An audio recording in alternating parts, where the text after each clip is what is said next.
Welcome to a new Pandora FMS video. This time we will talk about what events are in Pandora FMS, how to see them, and some of their configurations.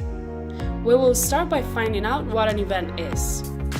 An event is any event that may take place in your monitor systems.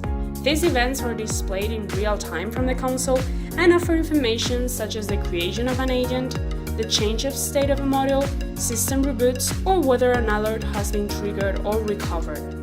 These are just some examples of data that can be seen in the event view and that can be used to carry out manual actions in order to solve problems or make specific checks.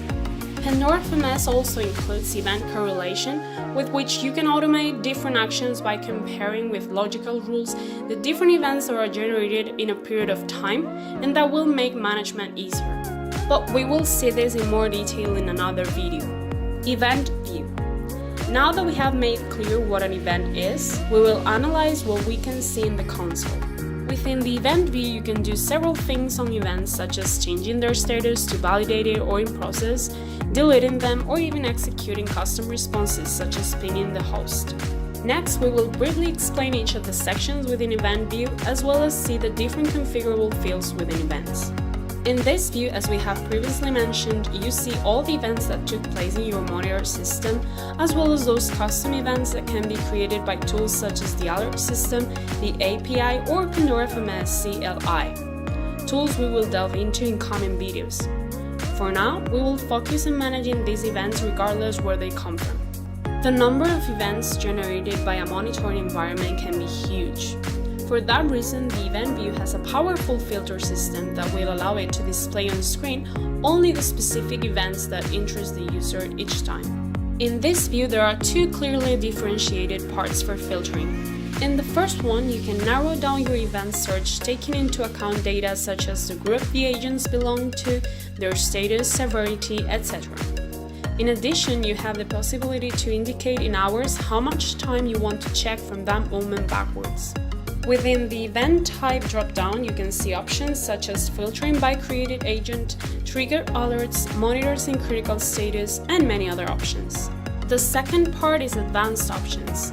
These help you filter in a more exhaustive way through fields such as agent or specific model search. Among the other options that we see, there's the possibility of indicating a specific time range for both day and hour intervals. This filtering can be created manually every time you need to check specific events, but it is also possible to save it if you're going to use it on a regular basis. Then just select it within the Upload Filter option to use it again. You may assign default filters to each of your environment's users. That way, when you open the event view, only those that meet the default data will be loaded. Once your filter is applied, in the following table you will see the events and the different fields which can be modified within the event configuration that we will see later. First, there's a column where severity is indicated. Pandora FMS distinguishes between 7 different types. Some of them are major, normal, warning, or critical. Each one has their own color code, which is the one we see represented in the column. You may also see the name of the event, where there's a small description of what created the event, either because of a change of status of a model or a triggered alert. In turn, you may see which agent the event belongs to. If you're not familiar with the term agent, take a look at our specific videos about agents in Pandora FMS, where you will learn what they are, what types of agents there are, and how they are configured in a very simple way. Continuing with the available fields, there's the status of the agent, which you may find as new, validated, or in process. This state can be modified in 3 different ways. It can be manually validated from this same view with the journal buttons located to the right of each of the events, which can be used to validate one or mass validate events. It can also be validated manually from the Answers option within Show More of the event, as we see here. And finally, the self-validation. Events can be automatically validated using the Event Self-Validation feature, which can be enabled or disabled in Pandora FMS server configuration file. In new installations, this option is activated by default. Self-validation takes place when there's an event coming from the same module and the same agent with another status change. For example, if your host alive module of your AP1 device changes to critical status, and after a few minutes this module returns to normal state. there will be no need for manual validation of the critical event. Right when the agent changes the status automatically, the event with the previous status is validated. Finally, there's the timestamp column, which will indicate the time the event was generated. Pandora FMS console configuration allows you to see this data in two different ways. On the one hand, it can be shown in date and time format as we see in the image, or approximatively showing the lifetime of the event in your environment in minutes. Regardless of the option chosen for this field, if you go to the following icon, you will see in the journal information the exact time the event was generated. Next, we will see more details about one of the events that appear in the list. For that purpose, you can click on the event name or on the magnifying glass located to the right of the events. Once inside the journal view, you may see particular information about the event, such as its ID, name, date, owner, type of event, severity, or status of the event. In the Details tab, you may see unique information about the agent, model, alert, and instructions regarding the event, a field that is very useful to define guidelines for operators for each possible metric and status. From this section, there's also the possibility to see a history graph of the model that generated the event, to check whether it is something specific or a frequent problem, for example. The Agent Fields section will show all relevant information about agent custom fields the event is associated with. If you go to Comments, those users who have permissions can leave any text in the box. Among other uses, operators can indicate the actions carried out to solve the critical model event. Finally, there's the Answers tab.